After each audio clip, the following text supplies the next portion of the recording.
Hello everyone, my name is Gazala and welcome back to my channel. So guys, आज के video में मैं आपके साथ शेयर करूंगी सीए फाइनल के DTAA के क्वेश्चन सॉल्व करते वक्त आपने किन बातों का ध्यान रखना चाहिए। प्रोविजंस हम सबको पता होते हैं, बट क्वेश्चन सॉल्व करते वक्त हम कुछ बातें भूल जाते हैं या फिर हम जल्दी में होते हैं, इसलिए कुछ बातें हमसे छूट जाती है। तो वो ना हो इसलिए मैंने सब क्वेश्चन सॉल्व करने बाद जो बातें मुझे ध्यान में आई, जो मैं भूल गई थी क्वेश्चन सॉल्व करते वक्त, वो मैंने एक जगह लिख ली और मैंने सोचा क्यों ना मैं आपके साथ भी शेयर करूं, ताकि आप भी ये बातें ना भूलो और आपका क्वेश्चन इजीली सॉल्व हो और आपके कहीं पे भी मार्क्स लूज़ ना हो। तो गाइस, स्टार्ट करते हैं। फर्स्ट आपको क्वेश्चन सॉल्व करते वक्त देखना होगा एज ऑफ असेसी। असेसी का एज मैटर करता है बहुत ज़्यादा, क्योंकि उसके अकॉर्डिंग हमारे स्लैब रेट डिसाइड होंगे, टैक्स रेट डिसाइड होंगे, इसलिए। सेकंड आता है whether assessee opts for section 115 BAC। अगर 115 BAC के लिए भी लेता है तो भी टैक्स रेट चेंज होगी, इसलिए क्वेश्चन के एंड में जनरली लाइन दिया होगा कि असेसी 115 BAC फॉलो कर रहा है या नहीं कर रहा है।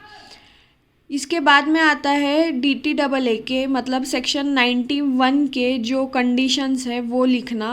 वो हमको अगर क्वेश्चन में पूछा है, नहीं पूछा है, फिर भी हमको लिख कर आने हैं।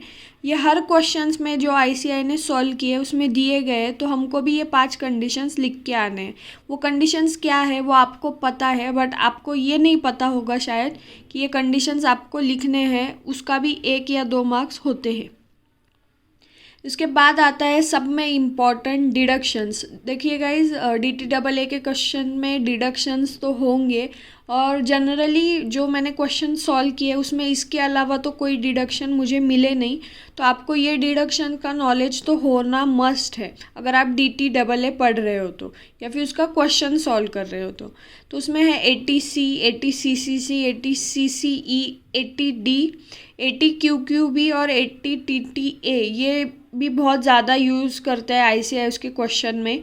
80TTB, 80RRB भी बहुत ज़्यादा यूज़ होता है। 80DD डिसेबल डिपेंडेंट का जो है, उसमें हम कई बार गलती कर देते हैं। 50,000 नहीं है वो, फ्लैट 75,000 डिडक्शन उसमें है, भले ही फिर असेसी ने कितना भी खर्चा किया हो। और 80E, तो ये डिडक्शंस आपको अच्छे से करने हैं। बाकी आप ना करो तो भी एक बार ठीक है, बट इतने मिनिमम तो इतने आने ही चाहिए आपको।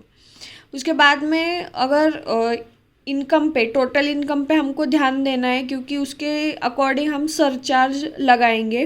तो सरचार्ज हम भूल जाते हैं, मतलब एक क्वेश्चन में मैं भी भूल गई थी, तो आपको नहीं भूलना है। और सेस तो कंपलसरी हमेशा टैक्स कैलकुलेट करते वक्त आएगा ही। एवरेज रेट ऑफ टैक्स जब हम निकालते हैं गाइस, तो ये फार्मूला आपको यूज़ करना है। तो जब हम टैक्स, मैंने जैसे ऊपर बोला कि हमको सरचार्ज और सेस भूलना नहीं है।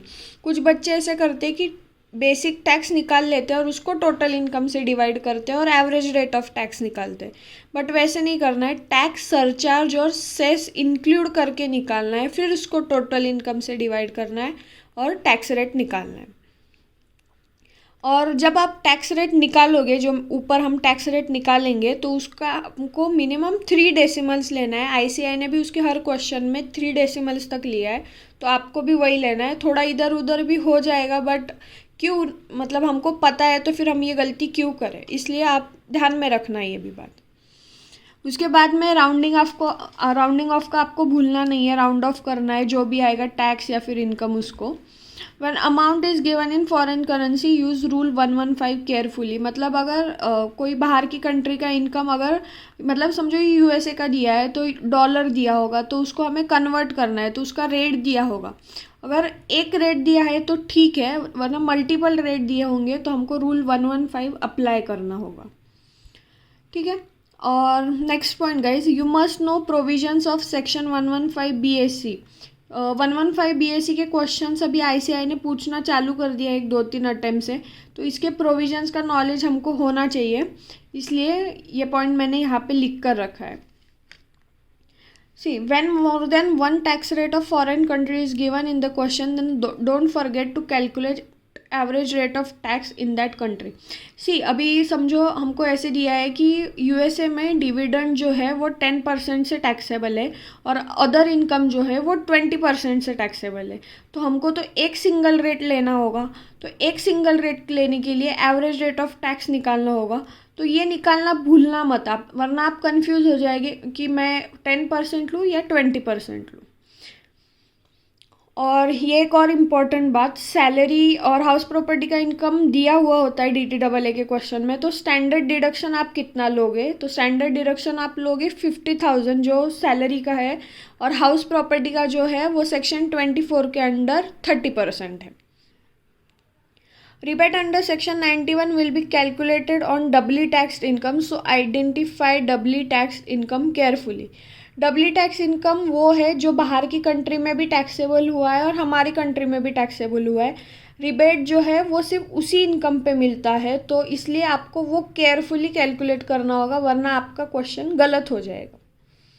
सब में इम्पॉर्टेंट बात जहाँ पे मैंने भी 2-3 बार गलती की क्वेश्चन सॉल्व करते वक्त, तो आपको नहीं करनी है, आप इसको रट लो चाहे तो, बट ये बात ध्यान में रखना और क्वेश्चन सॉल्व करते वक्त केयरफुली देखना, वरना आप गलती होने की फुल चांसेस है यहाँ पे।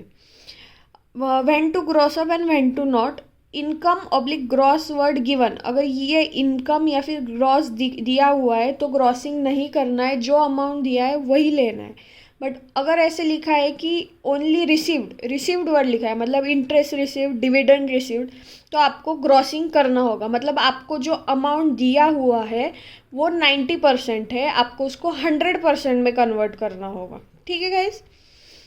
और last point, see which year foreign country follows, मतलब बाहर की जो कंट्री है जिसका डेटा हमें दिया हुआ है वो करंट ईयर फॉलो कर रहे हैं, मतलब कैलेंडर ईयर फॉलो कर रहे हैं या फिर फाइनेंशियल ईयर फॉलो कर रहे हैं। मतलब समझो एक क्वेश्चन है जिसमें दिया गया है कि मिस्टर एस जो है उसको बाहर से इनकम हो रही है और वो कंट्री जो है वो कैलेंडर ईयर फॉलो कर रही है, बट हम तो फाइनेंशियल ईयर फॉलो करते हैं। तो उस कंट्री में अगर जनवरी में इनकम हुआ होगा तो उसका तो हमें इस फाइनेंशियल ईयर में कोई रिलेवेंस नहीं है, तो हम जो है वो अप्रैल से जो इनकम हुई होगी वही लेंगे।